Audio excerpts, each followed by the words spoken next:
भाउ इकबाल अहमद, तव्हां town committee प्राले जा स्प्रे मार जा इंचार्ज बि आहियो ऐं तव्हां टाउन कमेटीअ में जेके सफ़ा सुथराई थियनि थियूं या बरसाति खां वठी जेको तव्हां पंहिंजी महिनत जारी रखी आहे, तव्हांजो छा चवणु आहे? ॿियो चकर जमायत इस्लामी तरफ़ियां जेको आहे सो शहरनि खे मिलाए करे हिकिड़ो एहतिजाज रैली कढी वई त शहर खे जेको आहे सो सफ़ा सुथराई न कराए वञे ऐं टाउन एडमिनिस्टर आस्ताब मुग़लक हटाए वञे, शहर बचाए वञे, उन बाबति तव्हां छा चवणु?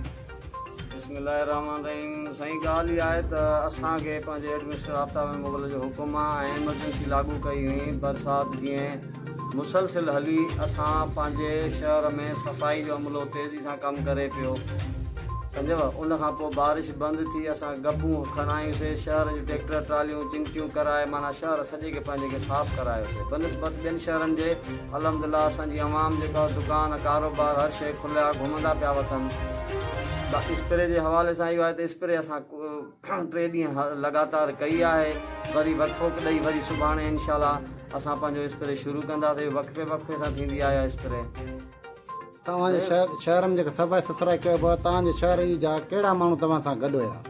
साईं, असां सां उस्ताद निसार अहमद धारे जो चूंडियल नुमाइंदो आहे, उस्ताद सजाद मीराणी चूंडियल नुमाइंदो आहे, साईं जुमन अली शाह आहे, एहसान कंदर साहब आहे ऐं साईं इशफाक अली शाह आहे। सभिनी सां असां गॾु ताउन कयो आहे, ॾींहुं राति असां कयो आहे, उन्हनि सां गॾु कमु बि कयो आहे, कुले सां मिलाए कयो आहे ऐं उन्हनि जेको हुकुम कयो आहे असां मञियो वियो आहे। ऐं अॼोकी डेट में बि हुननि जा कम कया आहिनि। सफ़ाई सुथराई जो इशू त बिल्कुलु न हुजणु खपे, पर सम्झ में नथो अचे त अलाए छा मसइलो आहे जेको हिन सां सफ़ाई पूरी सफ़ाई आहे। अगरि कोई कंहिंखे यकीन नथो अचे त भले अची विज़िट करे कोई ॾिसे। बाक़ी असांजे एडमिनिस्ट्रेटर हुकुम एतिरो सख़्तु हुकुम आहे असांजे मथां जो असांखे ऑफिस जो टाइम 5 हूंदा, पर असां राति जो 11 बजे ताईं बि पिरियालो में कमु कंदा आहियूं।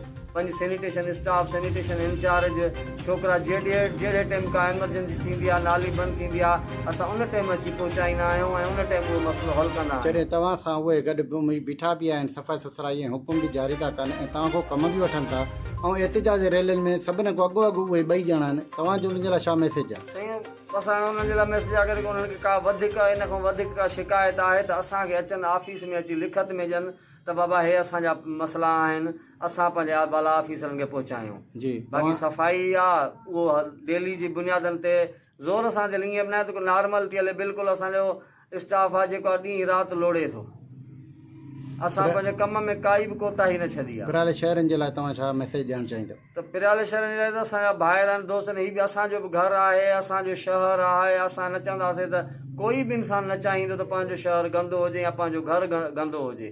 ख़ुदा रा आराम सां हर शइ थींदी आहे पई, कमु बि थींदो पियो ऐं कमु करण बि ॾियनि सुकून सां आहिस्ते आहिस्ते। बाक़ी शहर जो पाणी त निकितल आहे न, बाक़ी आस पास ज़मीन जो पाणी आहे उहो बि इंशाल्लाह अल्लाह ख़ैर करे।